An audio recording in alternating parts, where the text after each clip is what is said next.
Should I take this? I'd like to welcome the second panel, if we may.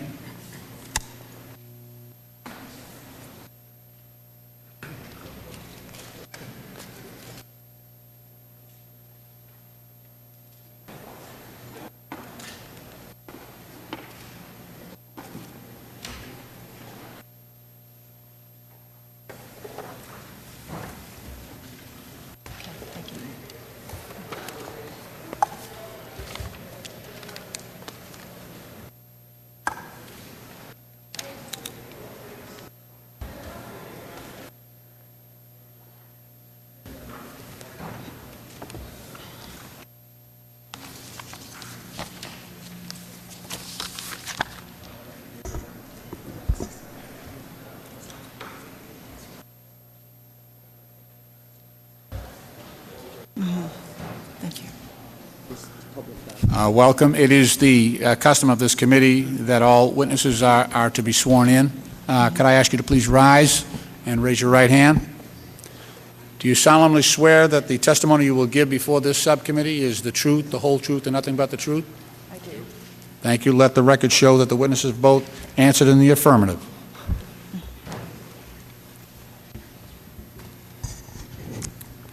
Yvonne D. Jones is Director of Strategic Issues Team, Government Accountability Office. Yvonne Jones is the Director of the Strategic Initiatives Team at GAO, where she analyzes the federal government human capital issues and 2009 fiscal stimulus oversight issues. At GAO, Ms. Jones also worked as the Director of the Financial Markets and Community Investment Team.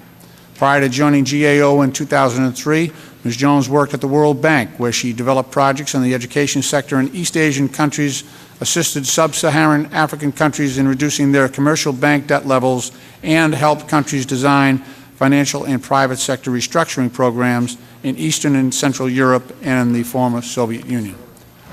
Dr. Donald Kettle, Professor of Political Science, and Robert A. Fox, Professor of Leadership, University of Pennsylvania, is the incoming Dean of the School of Public Policy at the University of Maryland. Dr. Kettle is also a non-resident senior fellow at Washington's Brookings Institution, the executive director of the Century Foundation's Project on Federalism and Homeland Security, and academic coordinator of the Government Performance Project. Dr. Kettle has consulted for the government organizations at all levels in the United States and abroad, and he is regularly a columnist for Governing Magazine, which is read by state and local government officials around the country. I'd also like to congratulate Dr. Kettle on his recent appointment as Dean to the University of Maryland School of Public Policy. Dr. Kettle's research focus is primarily on public policy and public management, and he has authored and co-authored or edited over 25 books and numerous scholarly articles on public management and governance, including his new book, which I am about halfway through, which is titled In the Next Government of the United States, Why Our Institutions Fail Us and How to Fix Them. I haven't got to the how to fix them part yet. Dr. Kettle holds 4 political science degrees from Yale and has been called the leading government management scholar of his generation, and I agree with that assessment. I most appreciate you joining with us today to share your vast experience in this field. Let me begin with well, why don't I allow the witnesses first to have their opening statements, and then we'll proceed to questioning. Ms. Yvonne Jones, for 5 minutes. Thank you. Mr. Chairman and members of the subcommittee, thank you for the opportunity to be here today to discuss the state of the federal workforce. The importance of a highly qualified federal workforce cannot be overstated. In 2001, we identified human capital management as a government-wide high-risk area. Progress has been made since then, but the area remains on our high-risk list because of a compelling need for a government-wide framework to advance human capital reform. The framework is vital to avoid further fragmentation within civil service, ensure management flexibility is appropriate, allow a reasonable degree of consistency, provide adequate safeguards, and maintain a level playing field among agencies competing for talent. My remarks today will focus on executive branch agencies and the Office of Personnel Management, OPM, progress in addressing strategic human capital management challenges in 4 key areas: leadership, strategic human capital planning, acquiring, developing, and retaining talent, and results-oriented organizational cultures. Top leadership in federal agencies must provide committed attention to address human capital issues. Leadership must embrace reform and integrate the human capital functions into their agency's core responsibilities. OPM plays a key role in leading improvements in all areas of strategic human capital management in the executive branch. We have reported that OPM has made commendable efforts in transforming itself from less of a rulemaker, enforcer, and independent agent to more of a consultant, toolmaker, and strategic partner to executive agencies. Congress also recognized that increased attention to strategic human capital management was needed. In 2002, Congress created the Chief Human Capital Officer position, or CHCO, in 24 agencies. The CHCO Council advises and coordinates the activities of member agencies, OPM, and the Office of Management and Budget. The CHCO Council addresses key current and emerging human capital issues. To carry out effective strategic human capital planning, agencies need to ensure that they have the talent and skills mix to address current and emerging challenges, especially as the federal government faces increased staff and executive retirements. An example of the federal government's human capital planning challenges is its acquisition workforce. In prior work, we testified that the acquisition workforce's workload and responsibilities are increasing without adequate attention to its size, its skills, and succession planning. A strategic approach had not been taken across government or within agencies to create a positive image essential to successfully recruit and retain new acquisition professionals. The challenges agencies are facing with sustaining a capable and accountable acquisition workforce contributed to GAO's designation of interagency contracting as a high-risk area in 2005.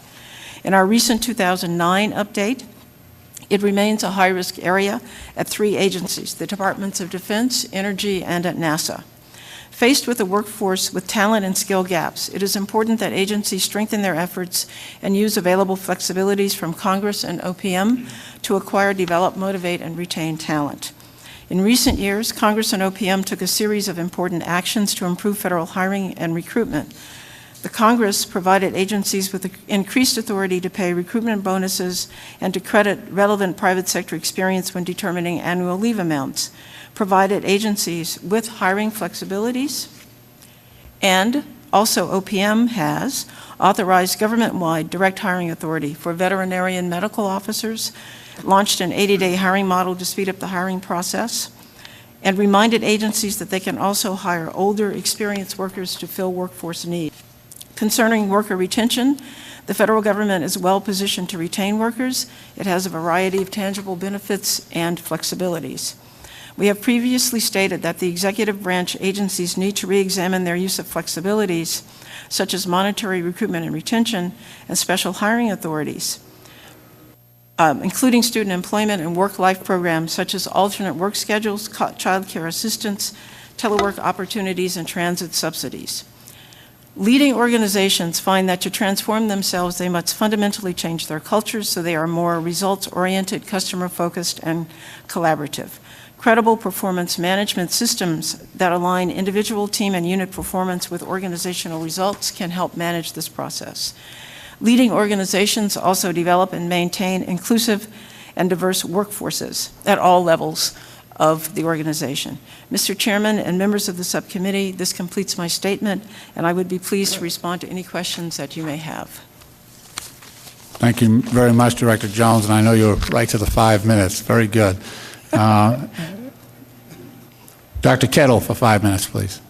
Mr. Chairman, thank you so much, and thanks for the opportunity to testify before you today on what clearly is one of the most important issues that we as a country face as we try to fashion a workforce that will be up to the challenges of managing our government in the 21st century. To try to deal with those questions, I want to suggest 7 basic things that I think we need to focus on. The first is the point which has already been echoed a bit this morning. We tend to talk about the federal personnel system as if it were a system, but in fact it's increasingly no such thing. It is no exaggeration to say that any agency or any department that has had an opportunity to either get flexibilities or to break completely out of the system has done so, which is an unfortunate commentary on the nature of the current set of rules and procedures that we rely on for hiring the people that we most need to run our government. It's important to remember why it is that we created the civil service system to begin with. Back a century and a half ago, it was an effort to try to not only establish, but also, perhaps most importantly, to make sure that the basic values that we need to try to guide the work of government were put in place. And unfortunately, what's happening with the effort to try to break out of the system is that that effort to define those core values is being lost. So one of the most important things we need to do is to figure out and to spend time talking about, which is why this hearing is so important, what it is that we want our federal workforce to do and what values we want to use to drive it. The second thing is to emphasize the point that public problems require human capital solutions. The Government Accountability Office has done terrific work on the issues of the importance of the federal workforce and the importance of expertise in managing federal programs. GAO has identified about 30 high-risk areas and has identified human capital problems as being central to 18 of them. I would disagree only in one modest respect. I think that, in fact, probably all 30 out of 30, one way or another, deal with human capital issues. And we're not going to be able to solve the driving problems that government has at its core without solving the people problems that are needed to be able to get to those solutions. The third thing is that, as I think everyone recognizes, we need to reform entry into the system for new employees. I deal all the time with students who come in excited about the idea of trying to come and work for the federal government and too often end up walking away because the barriers simply seem too great and too large. They go off on internships and don't find the experience exciting. They say they want to work for the federal government and have a hard time identifying which jobs they want to work for or how simply to negotiate the process. Too often what happens is that our best and brightest simply go elsewhere because getting into the government is too hard. So we need, as the new director of the Office of Personnel Management has recognized, to make it easier for the best and the brightest to get in. The fourth piece is to recognize that entering from the bottom up is not the only thing that we need to do to try to improve the federal workforce. We have, for example, Presidential Management Fellows Program, which has been successful in recruiting people into the federal workforce, but too often what we succeed in doing is investing the federal government's time and energy and money to train people who then go off to the private sector. So the federal government actually becomes the trainer of first resort for highly skilled employees who then end up leaving federal service. What we need, I think, is to consider perhaps an alternative super fellows program where the private sector could engage in the training. The federal government could hire people in laterally at areas, for example, the GS 11 to 13 level, and to allow people to be able to have alternative means of entry into the system. That plus the proposed Roosevelt Scholars Program to create a kind of ROTC-like or OTC-like process of enabling people to enter federal service would, I think, provide a series of alternatives for getting the highly skilled workers into the government that we most need. The fifth, as I argue in the book that you mentioned, Mr. Chairman, we really need a new set of skills to manage new programs and new tools that we're in the process of inventing. The federal government now finds itself owner of a substantial number of private sector companies and have substantial leverage and ownership stakes in others, and we need to develop the tools that are required. That requires not only intellectual capital in figuring out what that means, but development of management skills in making that happen. Sixth, as everyone recognizes, we need much stronger leadership development of people who are inside the government itself. I'm reminded of what Admiral Thad Allen said as he brought his workers to New Orleans and began to make a difference in the recovery that we needed there. He said, we give our field commanders a mission, an area of responsibility, and their own resources and assets, such as cutters and aircraft, and we leave it up to them. That came out of a process. He could trust people with doing that because the Coast Guard has perhaps the government's best training program for its employees, and they provide a model. Which gets to my final point, which is that the Office of Personnel Management needs to be playing now a larger role in developing the human capital inside the government, not only the skills and the procedures, but a broader set of thought about what it is that we need for the government to do, what values we need to have in the workforce, and how best to try to administer it. We are facing enormous challenges in the 21st century now, and government has a responsibility to its citizens to deliver. The only way that's going to happen is by focusing first on the importance of building a human capital system that will help solve the problems for the 21st century. Thank you very much. Thank you both very much for your willingness to come before the committee and help us with our work. Let me go right at that point that you've raised, Dr. Kettle. We have a situation where government has changed very little. We have a set of founding documents, the Constitution, that basically describe our roles. Thankfully, the genius of it was that it's vaguely stated and principle-based so that it can adapt to changing circumstances. However, legislatively, we're still doing things the way we did, 200 years ago. We got rid of the powdered wigs, but essentially, the legislature still works with the same structure. Some of that is required because of representative government needs, but I do feel that we've really been slow to adapt. You can see the changes in society, in industry, in business. The technology around us is changing at a breakneck speed, and yet we in government struggle to keep up. And it goes right to this point that we're discussing today. I mean, even when I first came here, and I came here 7 years ago, I never thought that part of my responsibility would be to find out how a collateral debt obligation works, or how complex derivatives are actually structured. But now that the American taxpayer is a major purchaser of these, we have to get down to that level of detail. And I can only sympathize with new federal employees who now are being asked to either supervise the TARP program or the TALF program, or to try to track the money in the stimulus to find out where it's going. It's a tall task to ask anyone to get up to speed on some of these issues. We're at a severe disadvantage. But my question is, what is OPM's, the Office of Personnel Management, what do you see their role in this being? Some of as I see, some of the best innovation that's occurred has occurred in some of these agencies that are out from under the OPM rule structure. The Defense Department, when we talk about, when Director Jones talks about procurement and the acquisition workforce, they've got some great stuff going on at DOD. You go on their website and they've got courses there that help educate people who are trying to do Defense Department procurement. How do you see OPM getting a handle on all of this? And is that the right model? I mean, right as a threshold question, is that the model that we want, or do we want this individual management, as you described with Thad Allen and the Coast Guard, where we create, managers in the field, and they're making the adjustments and the decisions on the ground as they occur in real time? Why don't I give you an opportunity to answer?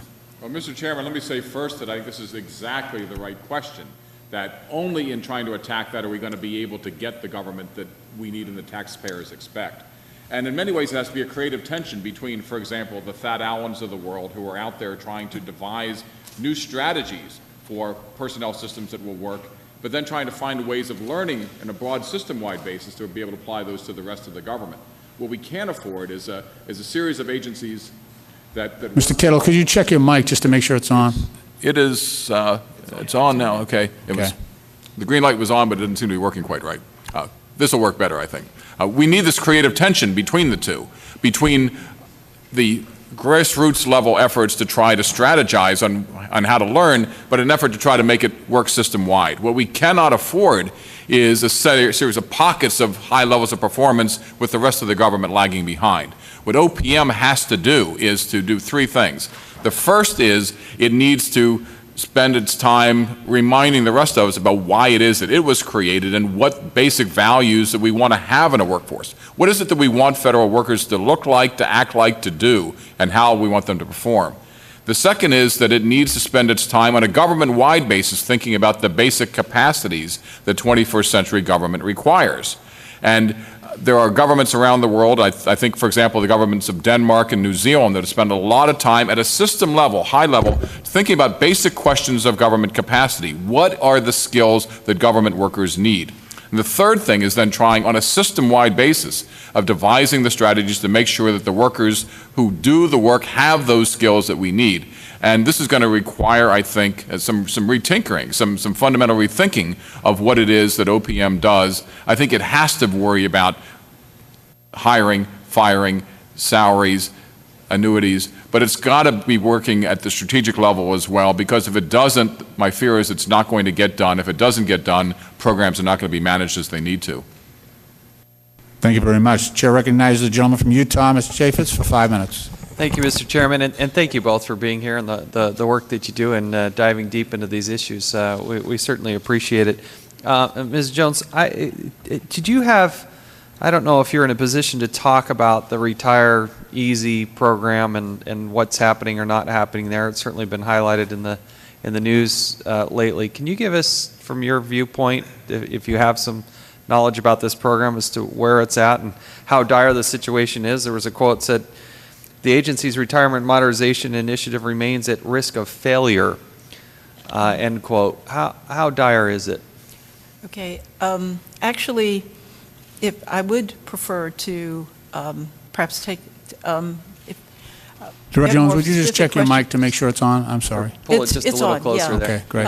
Actually, it was another team at GAO that did that work. I'm familiar with the generalities of what they said, but I am not terribly familiar with all of the details of it.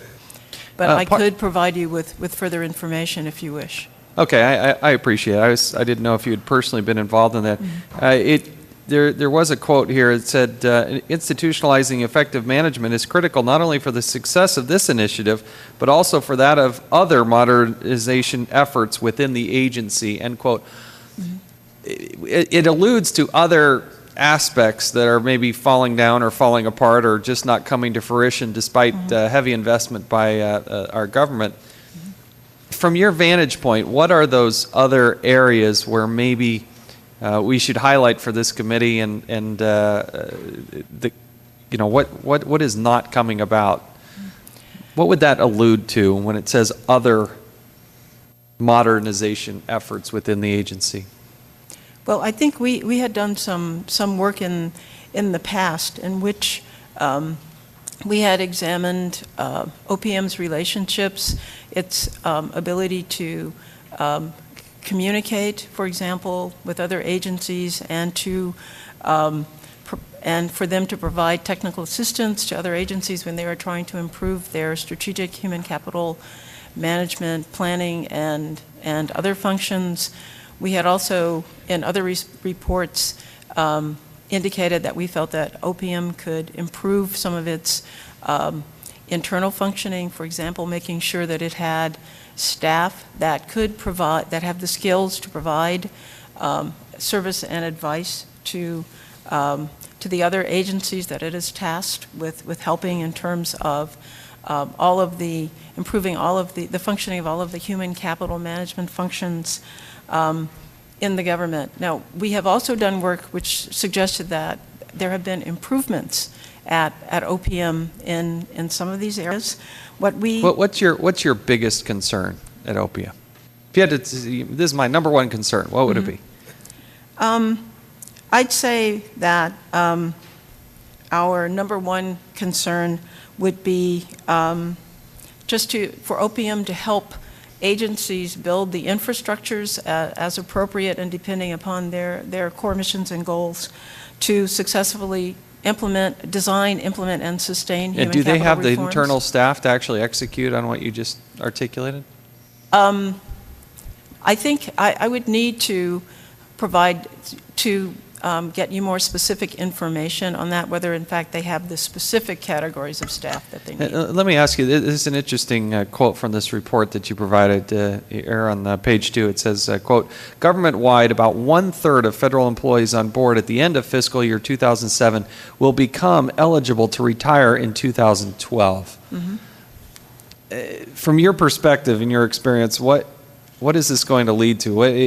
Expand that thought and that concern, and we have just a few seconds here. Well, we have concerns because knowing that so many staff and also members of the senior executive service will be eligible to retire. It doesn't mean that they will retire, but they will be eligible to retire. We feel that it's very important that OPM and the executive branch agencies undertake, if they haven't, and continue to undertake the efforts that are necessary for them first to identify their skills and then to undertake the range of activities that they need to bring in staff at various levels, at the entry level, at the mid-career level as appropriate, and also to try to retain older staff that are experienced, or also they can also hire in older experienced staff who haven't previously worked in the federal government. Thank you. I appreciate it. Thank you, You're Mr. welcome. Chairman. Thank you.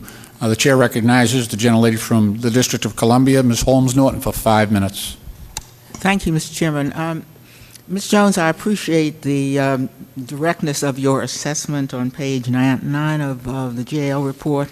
In short, the federal hiring process is often an impediment to the very customers it is designed to serve, and that it makes it difficult for agencies and managers to obtain the right people with right skills, and applicants can be dissuaded from public service because of the complex and lengthy procedures. And of course, Mr. Berry testified to that. Then you outline actually a series of rather hopeful things that have already begun, including such common sense things as announcement templates that are common for occupations such as secretary, accounting, and the like.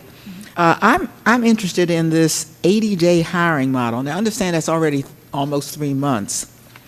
I'm sorry, I didn't hear That's which on part. page 10. Uh-huh. Launched an 80-day hiring Oh, model to help yes. speed up the hiring process. Why does it take 3 months? Is that used across the government? What is the agency doing during that time that takes 3 months, particularly now that so many people are out of work and probably looking for government employment?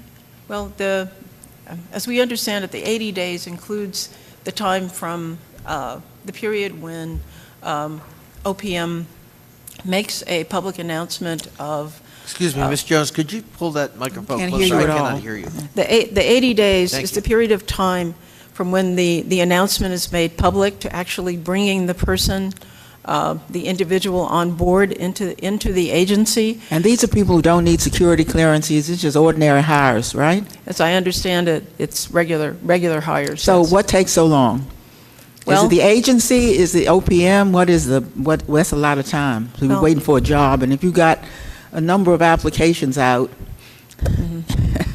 it just may Well, be as too I understand from OPM's published work on this, what they're trying to do is estimate accurately the amount of time that it would take to send the announcement out, to receive the applications for the whole review process, and then also, I'm not sure that not all applicants are ready sort of instantly to move into Yeah, their but an 80-day positions. hiring model must be some kind of template itself.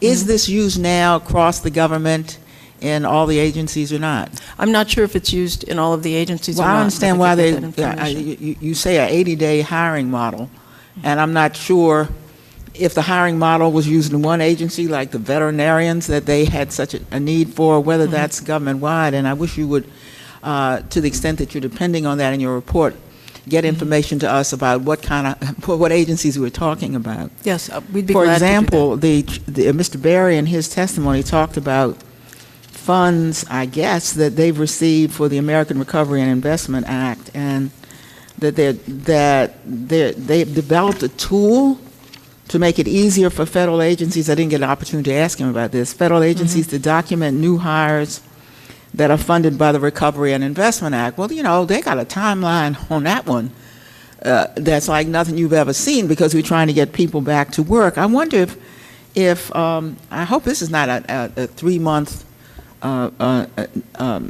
wonder, but I wonder if using, whether in in your own, from your own background and expertise, using the hurry-up procedures we have told them to use in the stimulus bill, that perhaps some of that could be transferable. We could learn from that so that we might speed up the hiring process more generally after the Investment Act has done its work.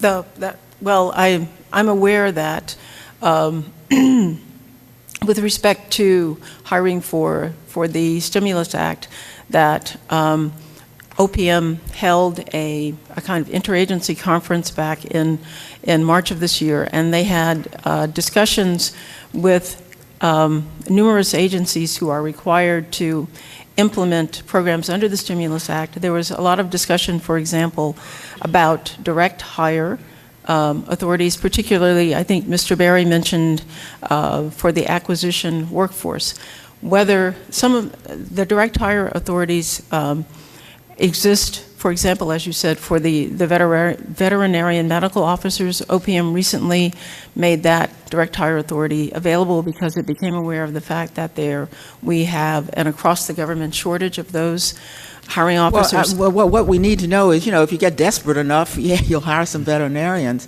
I don't have a sense from the GAO report whether we have a template across agency lines that is even an 80-day model. Seems to me to be an awfully long time, even with job shortages. So I believe that your report, a very excellent report, shows that there's still a lot we have to learn, Mr. Chairman. Thank you. The chair now recognizes the gentleman from Maryland, Mr. Cummings, for 5 minutes. Thank you very much. Is it Dr. Kettle? Yes, indeed. Doctor, first of all, welcome to the University of Maryland. I'm a graduate of a law school, and my oldest daughter just graduated from the School of Public Policy, and she had a great experience, and so we welcome you. Well, thank you so much, Mr. Cummings. I'm very much looking forward to joining everyone in Maryland. Very well. Let me ask you something. I am I'm the subcommittee chairman of the Coast Guard, and I just found it interesting that you mentioned them here. And I was, looking at what you said about leadership, and when I read what you wrote and I hear what you said, I'm just curious as to, do you think in Katrina there was you think some of the other agencies failed because they were not properly taught to lead? For better or worse, Mr. Cummings, unfortunately, I Dr. think... Kettle, is your mic on? It is on, I'm afraid. Okay. Could you move that a little closer to you then? Let's see, I'm on as short a leash as I can get here, I think. Okay. I'm not trying to put you on the spot, but let me tell you what I've said in the past about Katrina as they fix your mic. What I said was Katrina was one of the greatest, it should have been one of the greatest embarrassments to our country.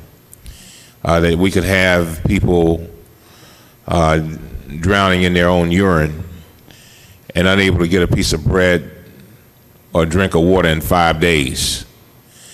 And I, for the life of me, I'm trying to figure out how does that happen, that and I think part of leadership should be that when you prepare for situations like a Katrina, especially post 9/11,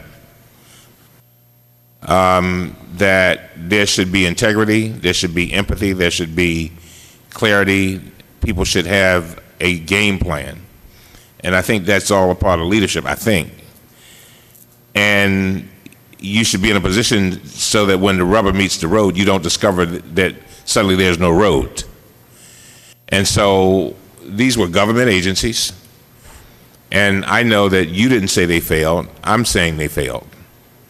And I'm just wondering what made, except the Coast Guard, they saved over 35,000 people and did it well. And Thad Allen is a great leader. But I'm just trying to figure out what is it that the Coast Guard, what does that mean, teaching them leadership? And then there are a lot of people professor who, and this is not a trick question, by the way.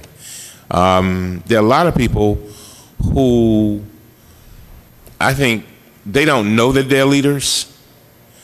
And does this entail bringing that out of them? Are you following what I'm saying? Some people Absolutely. Some people come in, they think they're supposed to just come in and, you know, be on the assembly line and go home at the end of the day. But in fact, there is leadership there. And is that a part of the training that is bringing that out of them, so that when they get into the Katrina type situation, somebody can stand up and say, wait a minute, let's get this done? And Mr. Cummings, I just couldn't agree with you more on everything that you've said. And it's unfortunate the fact that some agencies did go to New Orleans and did fail, and the Coast Guard arrived and started to succeed. And this crucial difference between the two is that the Coast Guard, in fact, led. It trained people. It had a human capital system within it to develop leaders, and it trained each of its workers from the very highest levels to the frontline people to understand that their role was, in fact, to lead, and so that they consciously understood it was their job to solve problems. And unfortunately, it was the case that for many other people and other agencies, they didn't perceive that, didn't have the training, and had not done what the Coast Guard had done, which was first to figure out how to learn from previous cases on how best to try to adapt to things they had never seen before, and secondly, how to try to train their workers, their employees, their leaders to be able to respond effectively to those crises when they arose. They developed a system within the Coast Guard to do that, which is why they succeeded where other agencies did not, which is why, as I said, I've had my polite disagreement with my friends from the GAO who say that maybe only 18 of the 30 issues are human capital issues. I would argue that all 30, all the crucial issues that the government faces at the core have to do with human capital, have to do with leadership development, the development of specific skills that are required so that competencies are in place, and so that individual workers throughout the government understand that it is their job to lead at whatever level they sit. Thank you, Mr. Chairman. I see my time is up. Thank you. The chair now recognizes the gentleman from Virginia, Mr. Connolly, for 5 minutes. Thank you very much, Mr. Chairman. Let me ask you about what we've been hearing about interns and internships. It sounds like the federal government doesn't have a structured approach. Maybe it's each agency figuring it out for itself.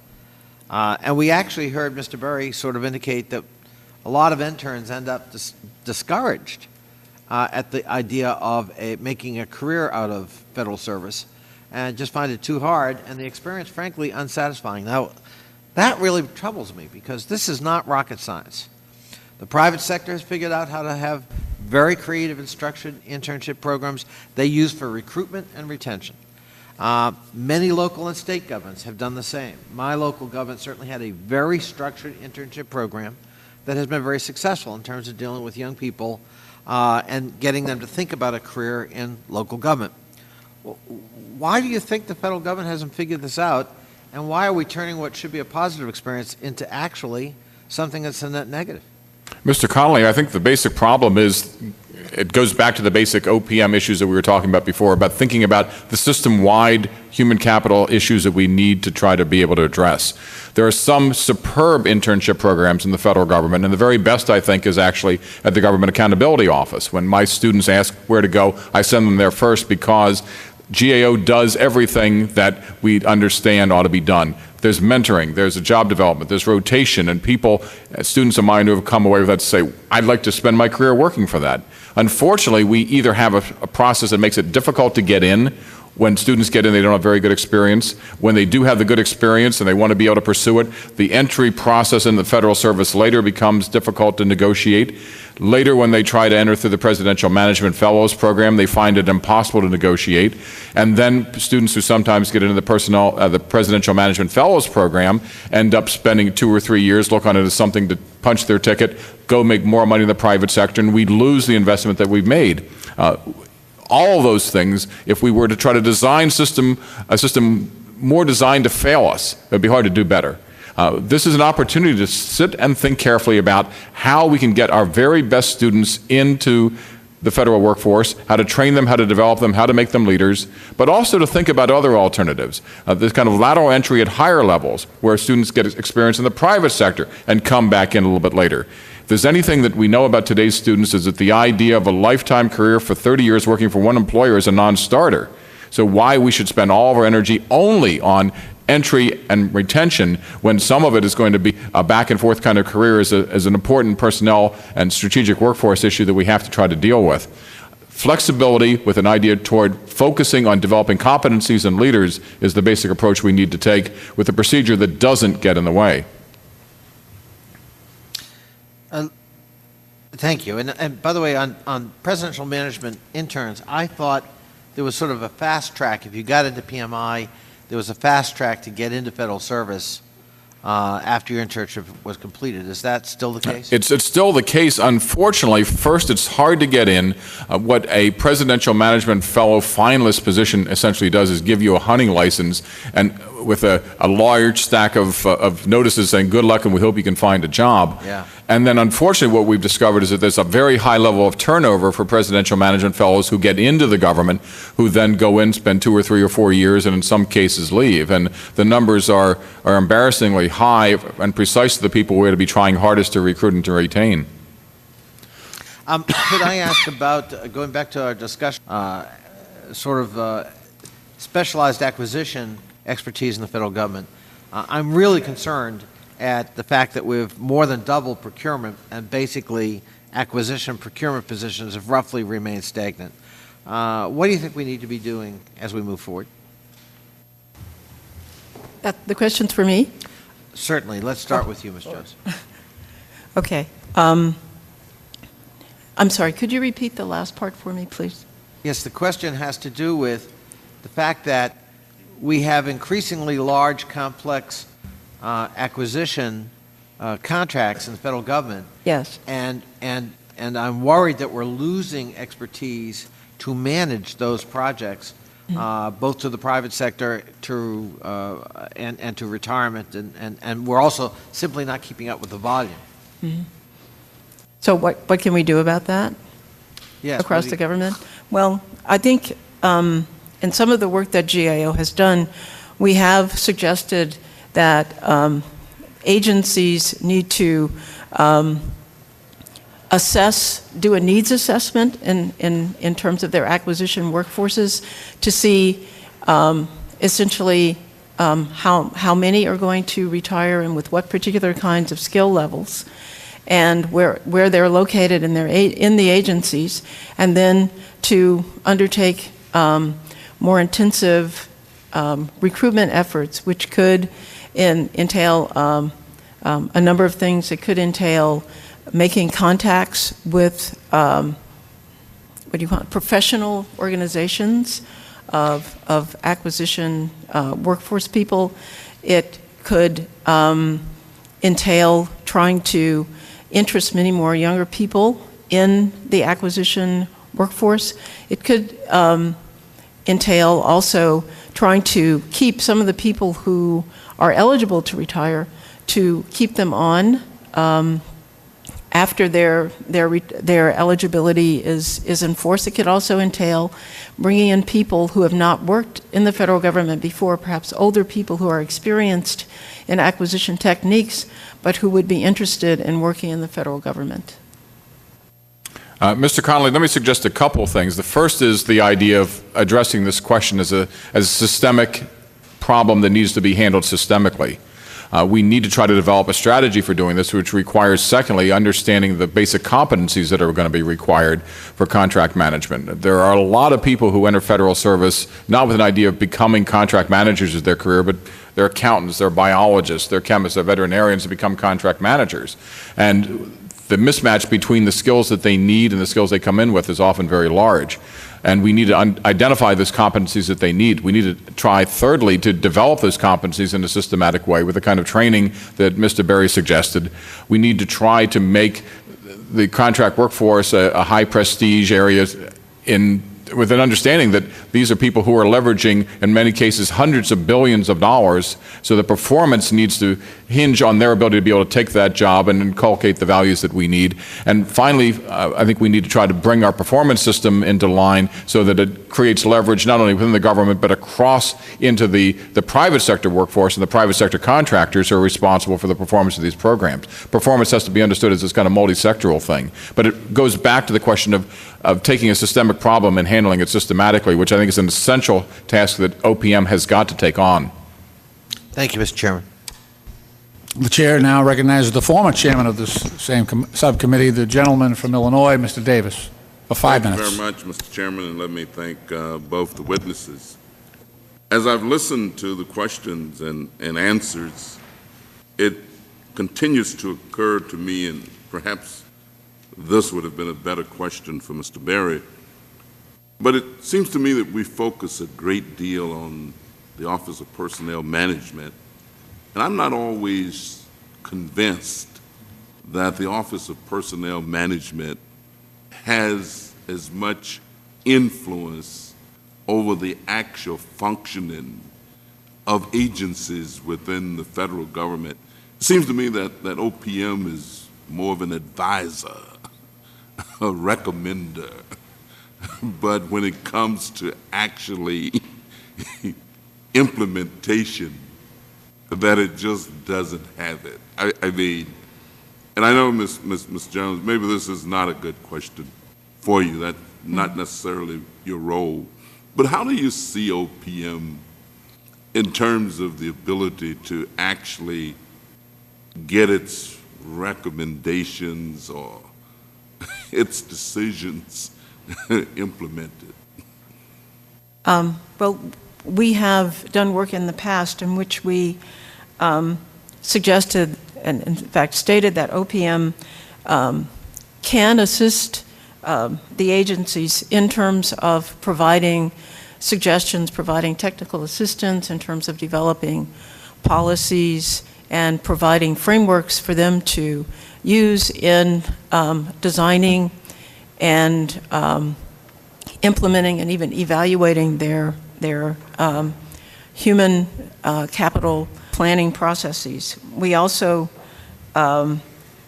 feel that they can share agency best practices, and they can work through the Chief Human Capital Officer Council and share information. We have also said, though, that OPM has made a lot of flexibilities and tools available to the agencies, and I think that there are some questions about why there is a range of utilization of some of the human capital flexibilities and tools across agencies. I don't believe that we have actually done work to show why OPM has offered advice and tools, and there is this range of adoption across Maybe we ought to agencies. rename it, make it the Office of Personnel Recommendation. Well, that might be a better, Professor, let me just ask you, your reaction. Yeah. Mr. Day, I think you're right about the point that it's very hard from headquarters at OPM to push buttons and make things happen throughout the rest of the federal government. But let me try to reframe it a different way and sort of ask a different question.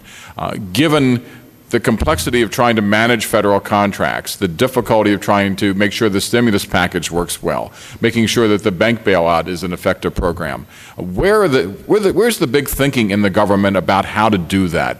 How to do that right, how to do that well.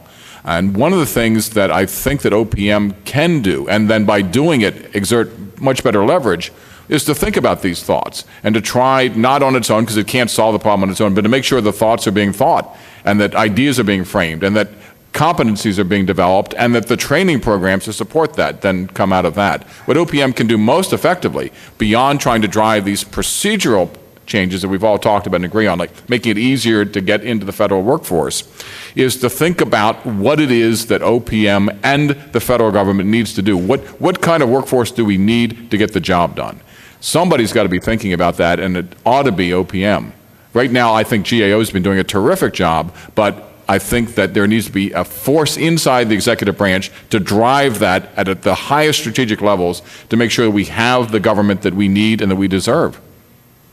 And so it seems to me that you're leading us towards a more mandated approach. I mean, leadership, you mentioned, I got my own little definition of leadership that I often like to use that says that leadership is the ability to get other people to do what you want them to do, but because they want to do it. And it seems to me that we're not getting the agencies to want to comply with some of these recommendations that I hear coming out of OPM or coming from GAO, and we really go around the circle. It's kind of a repeat, but maybe this is the time when something can really happen, because I haven't seen the kind of changes during the 10 years that I've been here, and we've had these discussions. It seems to me that the more we talk about change, the more things remain the same. But Mr. Davis, for better or worse, we have epic problems on our plate right now on a scale unlike anything that anybody's ever seen. And ultimately, one way or another, these all come down to people problems.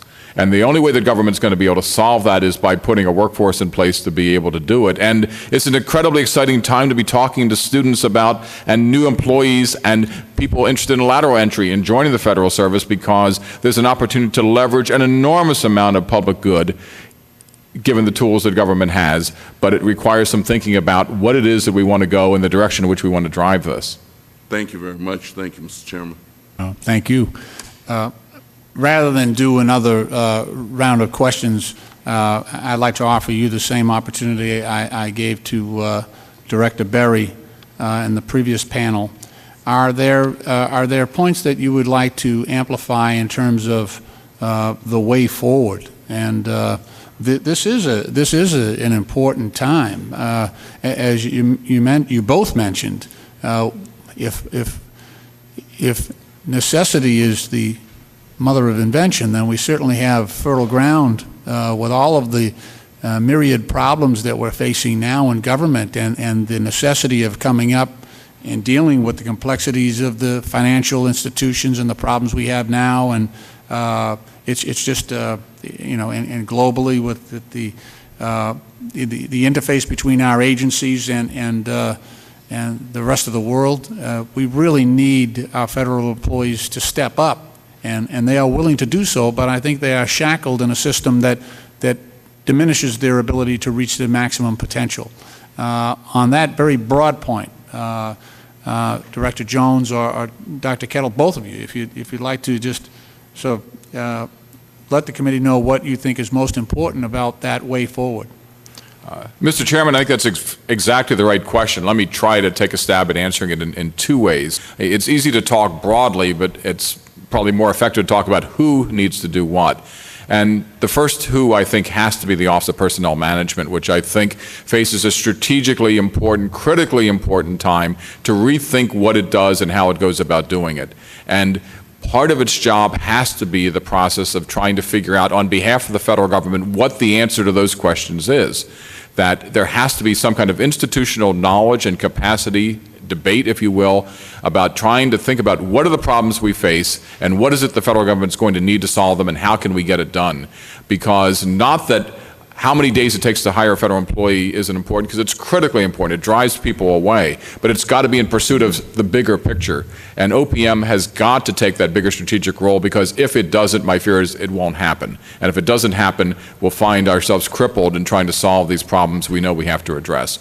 The second thing is to applaud this committee and subcommittee's work in this area, because congressional attention on these issues is something that's terribly important and critical in sustaining the debate and ensuring that there is the possibility for action and creating an opportunity for a broader conversation on these issues. This has the risk of sounding a little bit philosophical, but there has to be a kind of broad discussion and debate about rethinking the public service, because we're rethinking government, whether we like it or not, and we need a public service that's going to be supportive of that. And Congress has a terribly important role in supporting that debate and discussion. Thank you. Director Jones. Mr. Chairman, OPM has undertaken a great deal of work on human capital planning and management for the federal government. And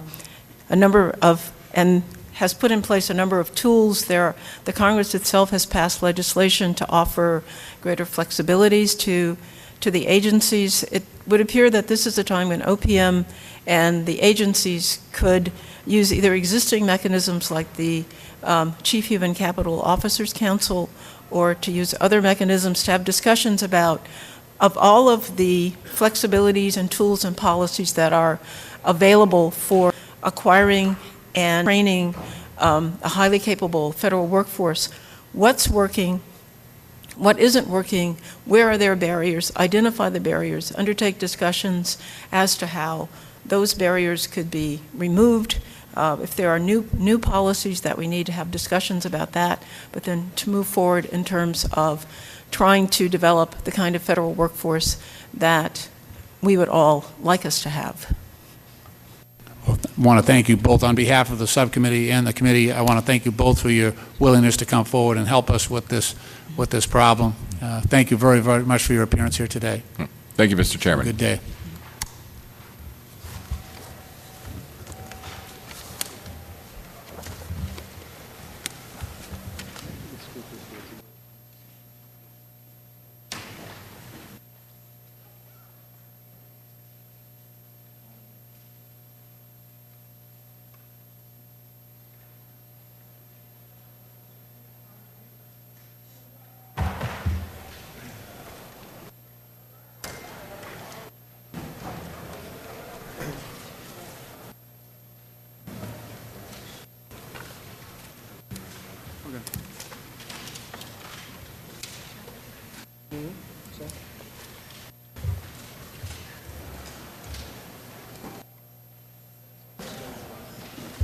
I'd like to welcome the next panel.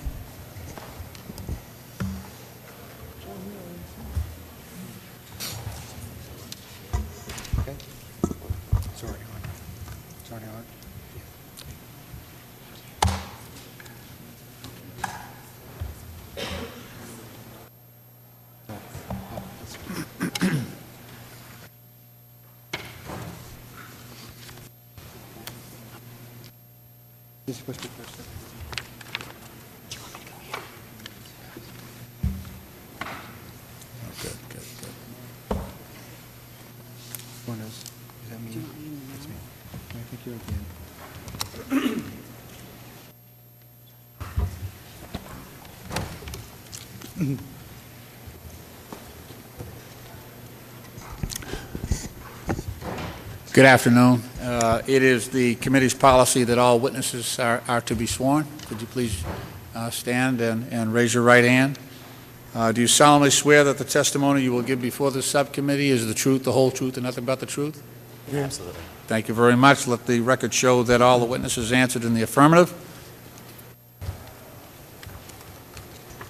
Thank you very much for your willingness to appear before this committee and help us with our work. I'd like to introduce our panelists. Max Steer is the President and Chief Executive Officer of the Partnership for Public Service, a nonprofit, nonpartisan organization dedicated to revitalizing our federal government. Mr. Steer previously worked in all three branches of the federal government. Prior to joining the partnership, he served as Deputy General Counsel for litigation at the Department of Housing and Urban Development. William Bransford is the General Counsel and acts as a lobbyist for the Senior Executive Association. He also served as General Counsel for several professional associations, including the Federal Managers Association, the FAA Managers Association, and National Council of Social Security Management Association. Mr. Bransford has written numerous publications on federal employment law and is co-author of a guidebook, The Rights and Responsibilities of Your Federal Employment. He co-hosts Fed Talk, a weekly radio show on Federal News Radio. And Mr. Bransford is a partner at Shaw, Bransford, Villieu, and Roth, PC, where he has practiced since 1983. His practice is concentrated on the representation of federal executives, managers, and employees. Prior to joining SBVR, Mr. Bransford was a senior attorney at the Internal Revenue Office Office of Chief Counsel, representing the Agency on Labor and Employment Law Issues. Patricia Niehaus has been the president of the Federal Managers Association, Chapter 167 at Travis Air Force Base for 2 terms and was reelected to another 2-year term in January 2008. Ms. Niehaus is presently the Labor Relations Officer for Travis Air Force Base and was first assigned to the Travis Air Force Base Civilian Personnel Office in 1986 at the FMA zone level. She has served as Vice President of Zone 7 for 2 terms. Welcome, and thank you again for your willingness to appear.